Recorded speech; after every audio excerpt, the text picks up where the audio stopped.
हर विधि एक जैसी रोबोटिक होती है ऐसा आपने महसूस किया? सजेशंस बदलते रहते हैं ना, उनके क्रम भी बदलते रहते हैं, सजेशंस भी बदलते रहते हैं, उनके क्रम भी बदलते रहते हैं।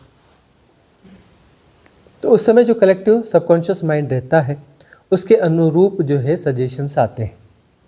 उस समय कैसे सजेशन आने चाहिए, किस क्रम में आनी चाहिए। ऐसे मोटे तौर पे देखोगे तो लगेगा वही वही है, लेकिन थोड़ा और गौर से देखोगे तो वही वही नहीं है। हर बार विधि के लिए जब बैठते हैं तो सजेशंस थोड़े न थोड़े अलग होते हैं, क्रम अलग होते हैं। वह उस अनुरूप होते हैं कि उस क्षण में जो ज़्यादा ज़रूरी होते होंगे, जो वो समय की ज़रूरत है, उस हिसाब से वह आ जाते हैं। सब हैपनिंग के द्वारा हो रहा है, कोई ध्यान करवाया नहीं जाता यहाँ पर ना, ध्यान किया भी नहीं जाता। ध्यान हैपनिंग है, और ध्यान की जो प्रक्रिया करवाई जाती है वह भी हैपनिंग ही है। सब हैपनिंग के द्वारा होता है, हैपनिंग के द्वारा होता है, इसलिए इसमें वह अमृत रस झरता है, इसलिए उसमें ग्लिम्स आते हैं। यहाँ कुछ रोबोटिक पैटर्न्स नहीं है, ना ही कोई सेशन के रोबोटिक टाइम्स हैं, कोई टाइम इल्यूजन भी नहीं है, ना यहाँ कोई मिनट का हिसाब है। कोई मिनट का हिसाब नहीं है, घंटों का भी हिसाब नहीं है, मिनटों की क्या बात कर रहे हो। दिन के अते पते नहीं है कि कौन सा दिन है, कौन सा वार है, कौन सी तिथि है। आने जाने वाले, इधर वाले उधर वाले, टिकट, रेलवे टिकट के हिसाब वाले, तब उस सहारों से पता चल जाता है कि फलाना दिन है, फलानी तिथि वार है। वही हम सोचते हैं कि सिद्धा कुटुंबकम यदि कहीं पर स्टेबल होगा तो वहाँ से लोगों से तारीख पूछो तो कोई नहीं बता पाएगा, दिन पूछोगे तो कोई नहीं बता पाएगा, महीना भी नहीं बता पाएंगे, साल भी नहीं बता पाएंगे, कुछ बता ही नहीं पाएंगे। तिथि, वार, त्यौहार, कौन सा त्यौहार है, क्या है, कुछ बता ही नहीं पाएंगे। जिस सस्टेनेबल मॉडल की बात चल रही है, यदि वह फलित हो गया तो वहाँ तो कोई कुछ बता ही नहीं पाएगा, वहाँ तो कोई गुणा भाग काम ही नहीं करेगा। टाइम इल्यूजन वहाँ पे ख़त्म ही हो जाएगा, ना कोई कैलेंडर होगा, ना कोई घड़ी होगी।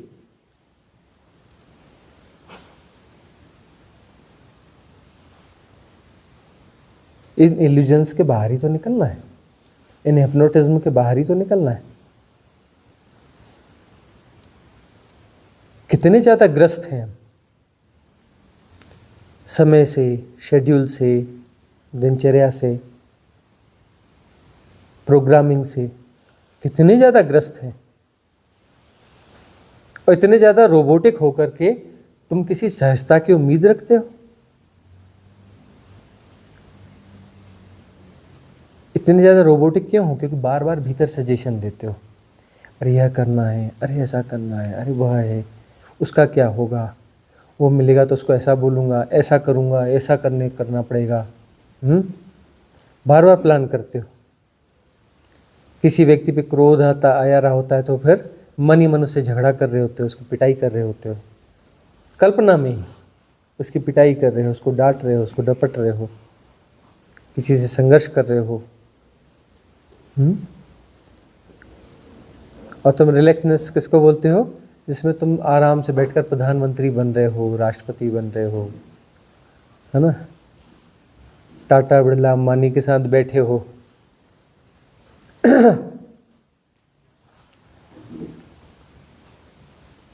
सब कल्पनाओं के संजाल जो तुम्हें च्युत कर देते हैं हियर एंड नाउ से।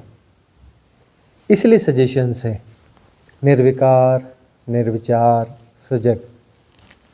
इसलिए विधि है अचानक एक्सेल। एक्सेल यानी वो सारी श्रृंखला कल्पना की टूट गई। हियर एंड नाउ, निर्विकार, निर्विचार घट जाएगा प्रैक्टिकली। उस ग्लिम्स को बार बार भोगना है। तो ग्लिम्स बार बार आएगी तो धीरे धीरे स्थिति स्पष्ट होती जाएगी और उसी को ही लम्बाना है। तब तुम ठीक से जांच पाओगे कि जब तुम निर्विकार, निर्विचार अवस्था में रहते हो और जब तुम विकारग्रस्त हो जाते हो और विचारग्रस्त हो जाते हो, दोनों में फर्क कितना है। वह भीतर कि विजडम जो है सो पहचानेगी, भीतर का इंटेलिजेंस उसे पहचानेगा कि कितना फ़र्क है, कितना फ़र्क है।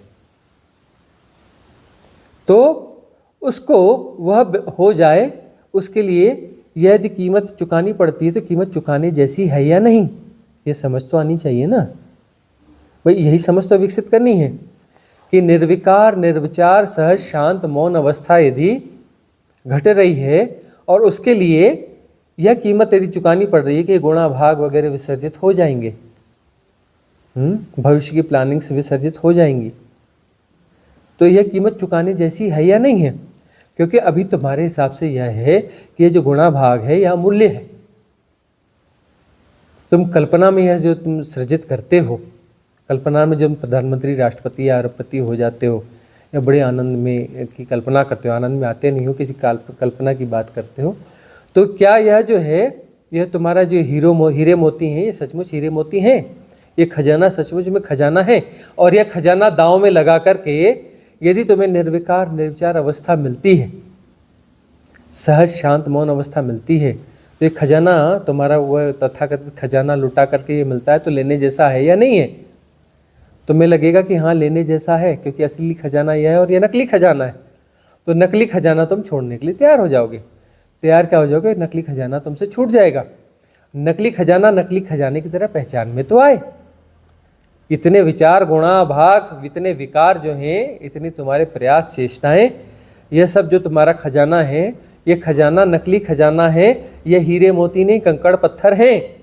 यह तुम्हें दिख तो जाए, तुम्हारी आंखें तो निर्मल हो, तुम्हारी बुद्धि तो सहज हो, सरल हो, ठीक से काम कर पाए, पैनापन आए उसमें, राइट इंटेलिजेंस तो हो जाए। जब तुम्हें दिखेगा कि ये खजाना खजाना है ही नहीं,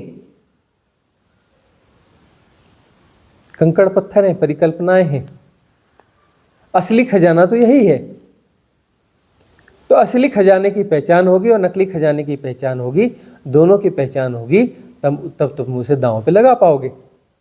असली खजाना कैसे मिलता है? नकली खजाने को दांव पे लगाने पर उसकी कीमत चुकानी पड़ेगी।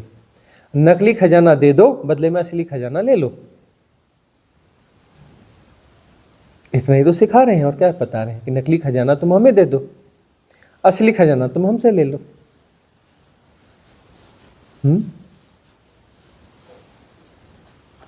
पर तुम्हें अंदर से समझ तो आनी चाहिए कि ये खजाना नकली है, अभी तो तुम्हारे लिए वो असली है और असली खजाना तुम्हें दिखा नहीं, इसलिए असली खजाना तुम्हें दिखाते हैं, उसकी ग्लिम्स दिखाते हैं कि देखो ये है असली खजाना।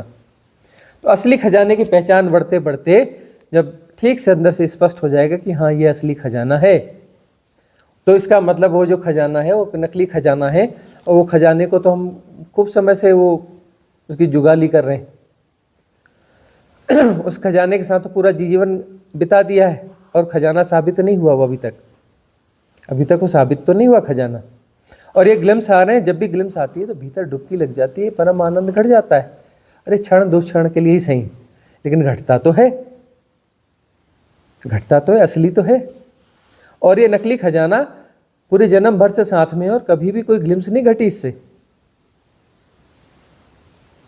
तब वह मेधा काम करेगी, वह प्रज्ञा जागेगी, वह राइट इंटेलिजेंस जागेगा और तुम जो है नकली खजाना दांव पे लगाने के लिए तैयार हो जाओगे।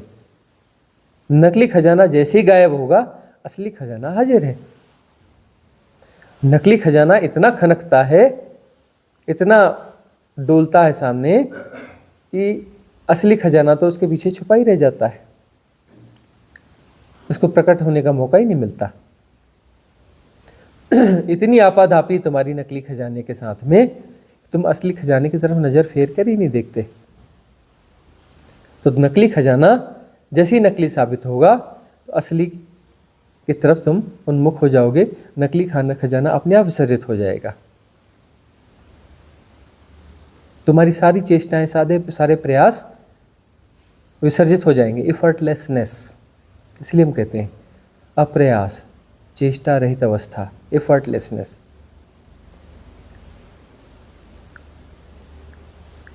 Effortless awareness, effortless knowing. जब कोई प्रयास नहीं होगा,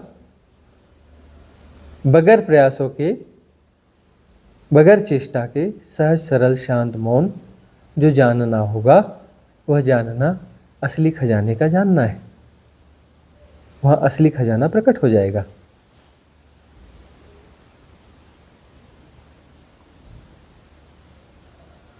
ढपोर शंख को पहचान लो, जो कहता है कि बस कल तुम्हें मिल जाएगा परमानंद। अरे ढपोर शंख की कहानी सुनिए ना। एक जो है गरीब किसान था, गरीब बंदा था। वह किसी जंगल में घूमने गया था। वहाँ पर उसे एक शंख दिखा। वह उस शंख को उठा लाया। वह शंख बोलने लगा। उस शंख को फूको तो वह बोलने लगता था और बोलता था, तुझे क्या चाहिए? तो वह गरीब आदमी, उसने कहा कि 1000 स्वर्ण मुद्राएं दे दो। उसने कहा यह ले। 1000 स्वर्ण मुद्राएं आ गई। अब उसने कहा कि ये मेहनत मजदूरी करने से कोई मतलब है नहीं, लकड़ी काटना ये करने से मतलब है नहीं। 1000 स्वर्ण मुद्राएं आ गई, आराम से रह जाओ। एक एक स्वर्ण मुद्रा भी खर्च करेंगे, बहुत चलेगी। और जब ये खत्म हो जाएगी तो फिर शंख फूंक देंगे, फिर 1000 स्वर्ण मुद्राएं मांग लेंगे, है ना। तो एक सामान्य जीवन जीने लगा, सीधा साधा सामान्य जीवन जीने लगा। उसके यहाँ जो है कोई जो है साधु आया। कौन सा साधु रहा होगा? संसारी साधु ही रहा होगा कुछ। आया, उसके यहाँ मेहमान हुआ,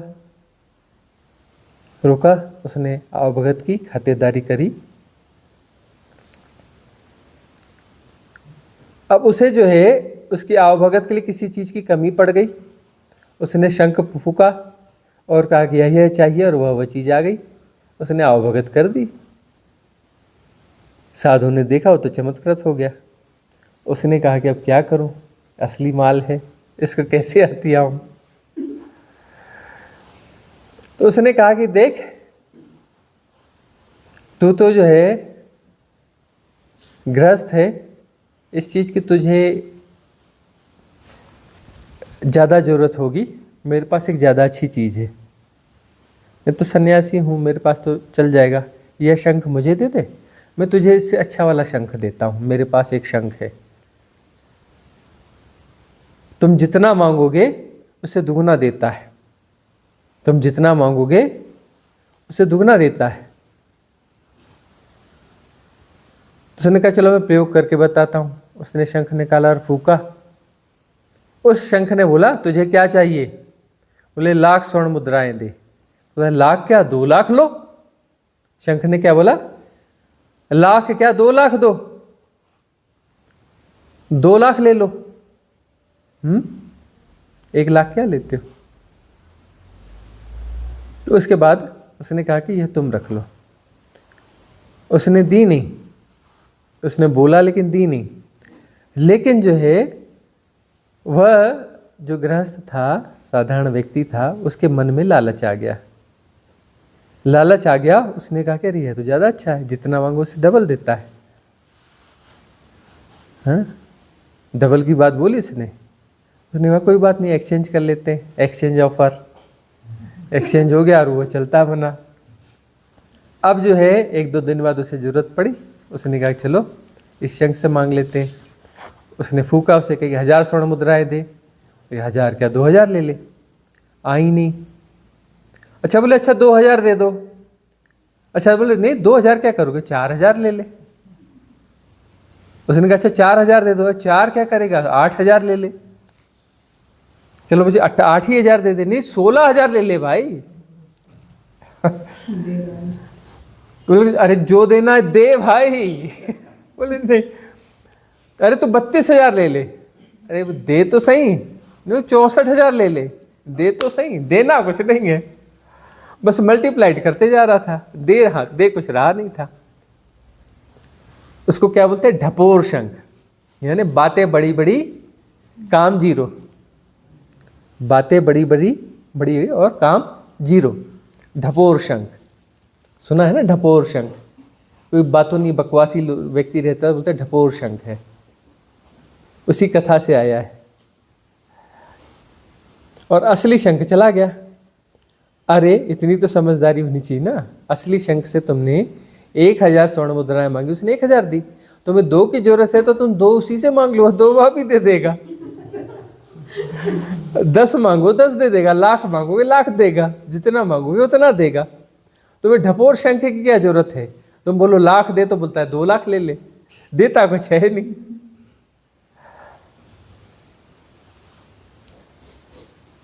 इस प्रकार से जो है हमारा मन है, आशान्वित करता है कि भविष्य में यह मिलेगा, वह मिलेगा, ऐसा मिलेगा। वह तुम्हें बताता है, कल्पना में तुम्हें प्रधानमंत्री बनने की लालसा दिखाता है, राष्ट्रपति बना देता है, अरबपति बना देता है, खरबपति बना देता है, अपने अपनी पोस्टों के हिसाब से अपने अपने आकर्षण रहते हैं ना। कोई किसी विभाग का है तो सोचेगा मैं कलेक्टर हो जाऊं, है ना, वह अपने हिसाब से सोचेगा। और मन कहता है हाँ हाँ तुम कलेक्टर हो गए हो, देखो तुम इस यहाँ के दौरे पे निकले हो, लोग तुम्हें सब सैल्यूट बजा रहे हैं, है ना, कल्पना में तुम्हें दिखाएगा। या तुम कमिश्नर हो गए हो, तुम DIG हो गए हो और सब तुम्हें सैल्यूट लगा रहे हैं, सैल्यूट मार रहे हैं, है ना। तो कल्पनाएं जो हैं अंदर चलती रहती हैं, खेल चलते रहते हो, उस खेल में उलझे रहते हो। सबके भीतर आए होंगे ये खेल, कल्पना में बड़ी बड़ी जगहों पर पहुंचे होंगे, कभी राजा रानी बने होंगे, कभी कुछ बने होंगे, सब बने होंगे। अरे छोटे छोटे बच्चे, छोटी छोटी बच्चियाँ, वो कहानियाँ सुन लेती, बोलती हाँ कोई राजकुमार आएगा, कोई राजकुमार आएगा और हमें अपना बना के लेके जाएगा। छोटी छोटी बच्चियाँ वो कॉमिक्स पढ़ पढ़ के ऐसे सपने देखने लगती हैं। राजकुमार कहीं से आता नहीं है, और कहीं को एक राजकुमार दिख जाता है, एक दिन का, एक दिन की रानी। देखे नहीं दूल्हा दुल्हन, किसी राजकुमार से कम लगते हैं उस दिन, हाँ, और किसी रानी से कम लगती है दुल्हन। उसके लिए कितने लोग लगते हैं, ब्यूटी पार्लर और ये वो, कैसी ड्रेसेस खरीदी जाती है, राजकुमार और राजकुमारी जैसी ड्रेसेस खरीदी जाती है ना। एक दिन के राजकुमार और राजकुमारी, सब लोग उनके साथ फोटो खिंचवाने के लिए आतुर हो जाते हैं, इतने प्रभावित करते हैं वह कि क्या कहना। लोग उसके आसपास घूमने लगते हैं कि अरे ये सचमुच का राजकुमार है, राजकुमारी है। और कितना तामझाम होता है उसके आसपास, उसको घोड़ा दिया जाएगा, तलवार दी जाएगी, यह किया जाएगा, हाँ, बड़े बड़े कैमरे उसके आसपास चलेंगे। प्रधानमंत्री राष्ट्रपति के पास भी इतने कैमरे नहीं चलते जितने उस दिन उसके आसपास चलते। हाँ हाँ, ड्रोन चलता है, ड्रोन से फोटोग्राफी हो रही है, यह हो रहा है, वह हो रहा है। आजकल की वेडिंग्स नहीं देखी, वो जो है ऐसे ऐसे वो फोटोग्राफर्स को काम दिया जाता है कि उधर अपना कोई फंक्शन हुआ, ये हुआ, और वो अपना दूल्हा दुल्हन वहाँ आने वाले हैं मेन पंडाल में, 2 घंटे का टाइम है, तो 2 घंटे में वहाँ की फ़ोटोज़ खींच करके उसके बड़े बड़े वो बना करके यहाँ पे लग चुके होते हैं। हाँ, उसके प्रिंट्स निकाल के जो है ना यहाँ लग चुके रहते हो। क्या क्या कहते हैं उसको? अच्छा, प्री वेडिंग वाले अलग हैं। हाँ, प्री वेडिंग वाली फिल्में चल रही हैं, कहीं कुछ चल रहा है, बड़े तामझाम चलते हैं। कितनी वेराइटीज उनके खाने के लिए, तो उनको सचमुच में लगता है कि हम राजकुमार हैं, राजकुमारी हैं। और वह जो है एक दूसरे से वही एक्सपेक्टेशन करते हैं, वाह इतना बड़ा आदमी है, इतना बड़ा वो है, और इतना तामझाम है इसका। और अगले दिन से बात बदलनी चालू हो जाती है, पूरा तामझाम गायब होने लगता है। वो पंडाल उखाड़ने वाले रात में ही आ जाते हैं, वो महल रात में ही उखड़ने लगते हैं, वो कैटरिंग वाले रात में ही समेटना चालू कर देते हैं। घोड़े वाला तो थोड़ी देर में घोड़ा ले जा लेता है।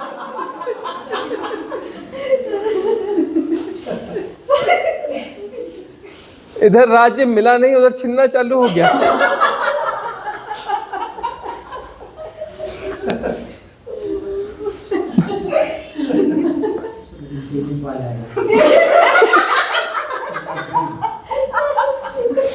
एक दिन की बादशाहत पूरी जो है चली जाती है ना। और अभय जी बोल रहे हैं कि अगले दिन तो पेमेंट वाले आ जाएंगे।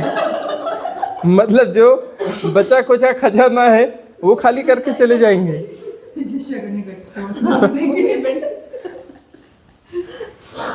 सारे शगुन जो है पेमेंट देने में निकल जाएंगे।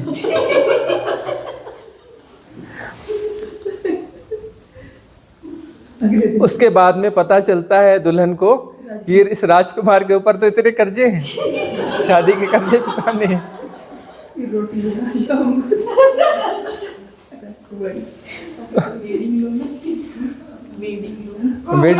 वेडिंग लोन्स भी मिलते हैं आजकल, है ना। तो वही है, कल्पना के राजकुमार, कल्पना की राजकुमारियां। कल्पना में जाओगे तो बहुत दिक्कत है ना। वास्तविकता को स्वीकार करना है, जो जैसा है उसको स्वीकार करना है। सहजता, सरलता, ये सब जो है ये कुछ सहजता के लक्षण है। एक मिडिल क्लास फैमिली जो है इतनी हाई फाई शादियां कर रही है, ये कुछ सहजता के लक्षण है। तो सहज सरल होना, सादा होना, सहज सरल सादा और प्रामाणिक होना है। तो उससे क्या होगा कि अंदर के विकार बनेंगे ही नहीं।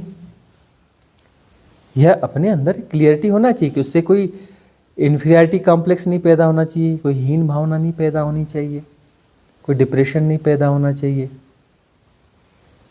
कि देखो हम इतने गरीब हैं या हम इतना नहीं कर पा रहे हैं, यह कितने इसने इतना महंगा सूट पहना और हम साधारण सा पहन रहे हैं। समझने वाला यह कहेगा कि हम तो अपने कंफर्टेबिलिटी के हिसाब से सादे कपड़े पहने नंगे तो हैं नहीं, है ना। कपड़े क्यों पहने हैं कि सर्दी से बचने वाले कपड़े सर्दी में होने चाहिए, गर्मी के हिसाब के कपड़े गर्मी में होना चाहिए, बारिश के हिसाब के कपड़े बारिश में होना चाहिए। बस जो हमें ऋतु से हमें बचा दे। अब जो सोशल स्ट्रक्चर है उसके हिसाब से बस होने चाहिए थोड़ा बहुत। जीतने और हारने के लिए थोड़ी ना होने चाहिए। जीत हार किस बात की जीत हार है। तो सहज सरल जीवन होना चाहिए। तो सहज सरल जीवन में आपाधापी नहीं होती, गुणाभाग नहीं होते। गुणाभाग यदि नहीं होते हैं, दौड़ भाग ज़्यादा नहीं होगी, महत्वाकांक्षा ज़्यादा नहीं होगी। अपरिग्रह इसलिए कहा गया ना, अपरिग्रह। जब जीवन सादा होगा, जरूरत से जिया जाएगा। कैसे जिया जाएगा? जरूरत से जिया जाएगा। तो जीवन में ज़्यादा गुणाभाग की जरूरत ही नहीं पड़ेगी। जब जीवन में ज़्यादा गुणाभाग की जरूरत नहीं पड़ेगी तो मन में कुछ हलचल मचेगी नहीं, विकार ज़्यादा पैदा ही नहीं होंगे, विचार ज़्यादा पैदा ही नहीं होंगे, भविष्य की ज़्यादा चिंता पैदा ही नहीं होगी। भविष्य तुम गढ़ते हो भय के कारण भी, तुम में भय ज़्यादा है उस कारण भी, ईर्ष्या के कारण तुम भविष्य गढ़ते हो, काम के कारण तुम भविष्य गढ़ते हो। काम, क्रोध, मद, लोभ, मोह, दंभ, दर्प, गर्व, अहम, ईर्ष्या, बैर, मासर, घृणा, भय, प्रमाद, ये सब क्या है? गौर से देखो तो तुम भविष्य गढ़ रहे हो इनके माध्यम से। तुम्हें किसी पे क्रोध है तो तुम कहते हो भविष्य में मैं इससे बदला लूँगा, तुम उसके कारण भविष्य को गढ़ रहे हो ना। तुम्हें काम वासना है, मुझे इसको पाना है, इसको पाना है तो तुम भविष्य गढ़ रहे हो।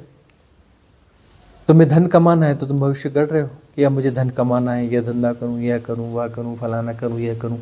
हम यह नहीं कहते कि यह चीज़ें गलत हैं। जो भी चीज़ें हैं सबकी ज़रूरत है। ज़रूरत है तो उतनी होनी चाहिए जो व्यवहारिक हो, जो सहज हो, असहज ना हो। भाई संसार में रहना है, संसार के व्यवहारिक सत्य तो रहेंगे ही। व्यवहारिक सत्य के हिसाब से जितना बहुत जरूरी हो उतना ठीक है। जरूरत से ज़्यादा गुणाभाग क्यों होने चाहिए? तो जरूरत के हिसाब से जियोगे तो वो गुणाभाग परेशान करने वाले गुणाभाग नहीं होते हैं। जरूरत से ज़्यादा की तुम अपेक्षा करोगे तो वहां के गुणाभाग जो है तुम्हें परेशान करने वाले गुणाभाग आएंगे। व्यवहारिक सत्य और पारमार्थिक सत्य के बीच में संतुलन तो चाहिए, संतुलन तो चाहिए, अतिवाद नहीं चाहिए। उल्टी सीधी कल्पनाएं मत करो, राजा रानी बनने की कल्पनाएं मत पैदा करो, राष्ट्रपति प्रधानमंत्री बनने की परिकल्पनाएं मत पैदा करो। अपनी ज़रूरत के हिसाब से जियो, ज़रूरत के हिसाब से जीवन में कोई साम्य लाओ। तो सहज और सरल रहोगे तो मेधा विकसित होती है, राइट इंटेलिजेंस विकसित होती है। तब अपने आप जो है वो ग्लिम्स भी आती हैं कि ऐसा कर लें तो कैसा रहेगा। तब पता चलता है, तब आइडियाज़ आते हैं अपने भीतर से, प्रति संवेदन से, कि क्या करना उचित है। अच्छे आइडियाज़ आते हैं, और ऐसे आइडियाज़ आते हैं प्रति संवेदन से जो कि तुम्हें सहजता से सफलता दे देते हैं, उतनी सफलता जितनी तुम्हारी ज़रूरत है। उससे ज़्यादा का तो गुणा भाग है भी नहीं। उससे ज़्यादा यदि कुछ आ भी जाएगा तो उसका भी कोई गुणा भाग नहीं है। ऐसा नहीं कि ज़्यादा आ रहा है तो पाप हो रहा है। वो ज़्यादा आ भी जाएगा तो वह स्वीकार्यता की अवस्था रहेगी, उससे कुछ तुम्हारे भीतर बिगड़ेगा नहीं। तो उसे सहजता से मैनेज करते रहोगे, गुणा भाग उससे कुछ बहुत बनेगा नहीं। भीतर एक संतुलन पैदा होगा, पात्रता पैदा होगी। पर कम और ज़्यादा का सवाल नहीं होता है, सहजता का सवाल होता है। सवाल कम और ज़्यादा का नहीं है, सवाल सहजता का है। राजा जनक जो है, राजा होकर भी सहज ही थे, सहज थे ना। अच्छे बड़े राजा थे, धनी राजा थे, खजाने भरे हुए थे उनके। तो गौएं भी दान करते थे तो सोना मढ़वाते थे सिंगों में सोना मढ़वा के गौएं दान करते थे। ऐसे गौएं दान नहीं करते थे वह। हीरे मोती लगा करके गौएं दान किया करते थे। कमी कुछ नहीं थी, लेकिन सहजता और सरलता थी। कम और ज़्यादा का सवाल नहीं है, सवाल सहजता का है। सहजता परम धन है। कहाँ तुम्हारी सहजता लड़खड़ा रही है, देख लेना, वहाँ तुम गड़बड़ हो। और जहाँ तुम्हारी सहजता बनी हुई है तो फिर कैसा भी हो उसमें कोई फर्क नहीं पड़ता है। सवाल सहजता का है, सरलता का है। सहजता और सरलता यानी वहाँ पर कोई विकार नहीं पैदा होंगे, कोई विचार पैदा नहीं होंगे, कोई भविष्य पैदा नहीं होगा। भविष्य के गुणा भाग तुम्हें अभी और यहीं के परम धन से मुक्त कर देते हैं। असली खजाना यहीं गड़ा है, और उसी की हम सलाह देते हैं, उसी के हम सजेशन देते हैं। निर्विकार, निर्विचार, सहज, शांत, मौन, कुछ न करते हुए सारा गुणा भाग विसर्जित कर दो। करने वाले सब बिगाड़ देते हैं, बिना किए सब ठीक हो जाता है। कुछ न करोगे तो प्रति संवेदन से जियोगे। प्रति संवेदन से जीने वाला व्यक्ति कोई आलसी होगा ऐसा जरूरी नहीं है। प्रति संवेदन से जीने वाला व्यक्ति जो है बड़ा श्रमपूर्ण व्यक्ति भी हो सकता है।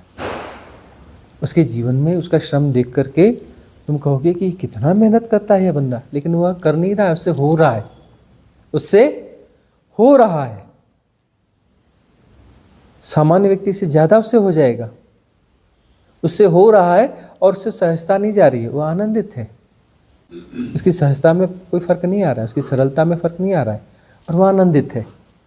इसलिए प्रति संवेदन से जीना, प्रति संवेदन से जीने का अर्थ यह नहीं है कि तुम संपूर्ण न होगे। वो राजपूत हुआ करते थे ना किसी जमाने के, जो युद्ध लड़ा करते थे, प्रति संवेदन से लड़ते थे, इसलिए जीतते थे। उनका ये नहीं था कि जीतना ही है या हारना ही है, यानी बस अपने कर्म को करना है, सहजता से सरलता से दांव पूरा लगाना है, दांव पूरा लगाना है। दांव पूरा लगाते थे, और मर भी गए तो उनके भीतर कोई भी ऐसा नहीं पैदा होता था हम क्यों मर रहे हैं। कथाएं नहीं सुनी उनकी। बोले तलवार घुपी पड़ी है एक यहाँ पे, इधर भाला घुपा पड़ा है, और वो क्या कर रहे हैं, बोले हाथ तो मेरा सही है, तलवार तो पेट में घुसी है, भाला तो पीठ में घुसा है, हाथ तो मेरे बराबर हैं, और हाथ चल रहे, युद्ध चल रहा है। शरीर के गिरते गिरते 10-20 को और निपटा दिया। कई तो ऐसे उदाहरण सुने गए हैं, थोड़ा अतिवाद जैसा लगता है कि वह जो है हाथ कटा हुआ और एक हाथ से लड़े जा रहे हैं। परिपूर्ण है, दांव पूरा है। यहां तक भी सुना गया है कि कबंध युद्ध लड़ते रहे हैं उनके, कबंध यानी सिर कटा हुआ है, कट के गिर गया है, और जो है कबंध युद्ध लड़ रहे हैं, हाथ चल रहे हैं, काट रहे हैं, बिल्कुल सिर गायब है, सिर कहीं गिरा हुआ है। और कबंध जो है युद्ध लड़ रहा है, बोले सिर कटने के बाद में भी 3-4 मिनट, 5 मिनट, 6 मिनट युद्ध लड़ा।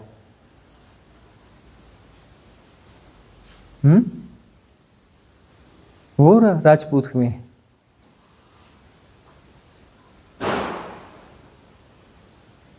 मतलब परिपूर्णता के साथ में, सहजता के साथ में, प्रतिसंवेदन से।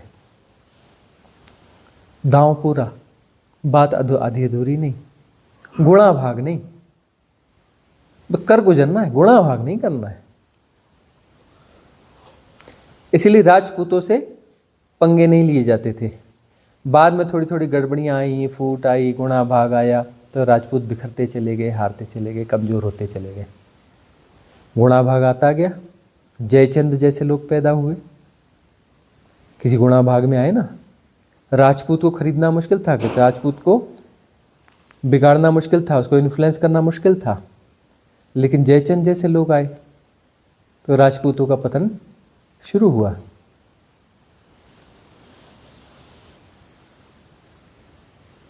प्रतिसंवेदन से जीने का अर्थ यह नहीं होता है कि आलसी और प्रमादी हो जाओगे।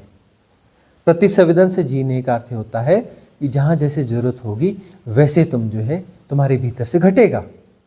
हो सकता है उस समय जो घटेगा तुम 4 आदमियों के बराबर अकेले काम कर जाओगे और तुम थकोगे भी नहीं।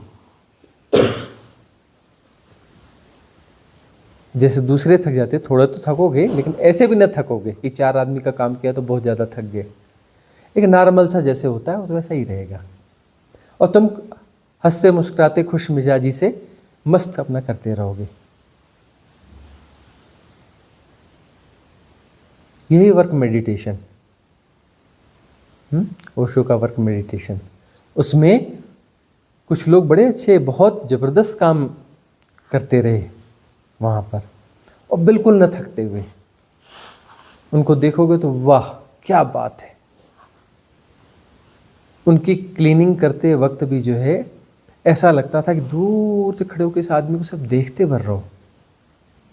उसको देखना आनंद था, उसको काम करते हुए देखना आनंद था, देखने में आनंद था। उस व्यक्ति की स्थिति सोच लो किस अवस्था में होगा।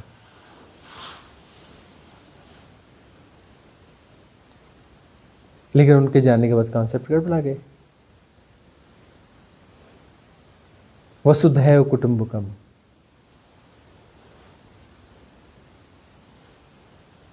सब हो रहा है उसमें, सब हो रहा है, प्रतिसंवेदन से हो रहा है। तो अपने गुणा भाग जो है, जीवन में जितने गुणा भाग है ना जो दिन भर में, इन गुणा भागों को देखना पड़ेगा, इनकी व्यर्थताओं को देखना पड़ेगा। तो ये गुणा भाग गिरते जाएंगे, ये गुणा भाग जिस तेजी से गिरते जाएंगे, इनकी व्यर्थता का बोध होते जाएगा। तब इंटेंस मेडिटेशन में जब भी जाओगे, आंख बंद करोगे तो निर्विकार और निर्विचार सहजता से घटने लगेगा। दिन भर के जो गुणा भाग हैं, इन गुणा भागों के प्रति भी तो जागना पड़ेगा ना। प्रतिसंवेदन और सहजता से जियोगे तो जब इंटेंस मेडिटेशन बैठोगे तब कहेंगे निर्विकार निर्विचार, और वहाँ घट जाएगा निर्विकार निर्विचार। सहज शांत मौन, तो सहज शांत मौन। 48 मिनट हो गए इसमें तो बात ही पूरी हो गई। फिर तो उस निर्विकार निर्विचार सहज शांत मौन में 48 मिनट गुजर गए। उसका गुणा भाग नहीं लगाना है कि 48 मिनट हो गए कि 47 हुए कि 49 हो गए, है ना। वो गुणा भाग ही तो विचलन हो जाएगा। वो जब कभी भी अपने आप क्रॉस हो जाएगा, 48 क्रॉस होना है, हो जाएगा, हो गया तो हो गया, क्रॉस हो गया तो फिर उसके बाद 48 के बाद तो 49 आता ही नहीं ना। 48 के बाद तो समय ही खत्म हो जाता है। 48 के बाद 49 आता ही नहीं, फिर तो खेल ही खत्म हो गया, इल्यूजन गया।